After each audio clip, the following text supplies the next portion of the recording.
لیکن این سخنی زنه که اگر مبادا یگان روز شوهر من از چهره من ناآرام شود، من در پیشگاه خدا چی جواب میگویم؟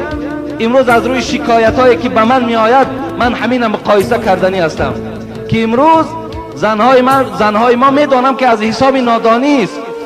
از حساب آن است که سخن خدا و رسول به گوش اینا نرسیده است و الا اونها البته هیچ وقت به احترامی نسبت شوهرها نمیکنند. امروز زنهای ما و شما فقط ترس خدا را در 4 قلمه پختن به مزار بردن میدانند،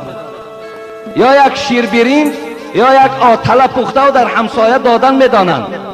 یا رفته مزار حضرت سلطان یا برق زیارت کردن برای خود همین ترس خدا میدانند. مادرای عزیز و خواهرای عزیز، اگر مبادای منبت صدای من به گوش شما رساند، همین شوهرهایی که در خانه شما هست منزلت و بزرگیشان به نام خدا از حضرت امیرجانم، سلطانم، برقم، از همه اینا دیده در پیش تو منزلت و بزرگی این بلند است، این منزلتش بزرگ است. تو آن کلمه هایی که زیبایی که میپذی و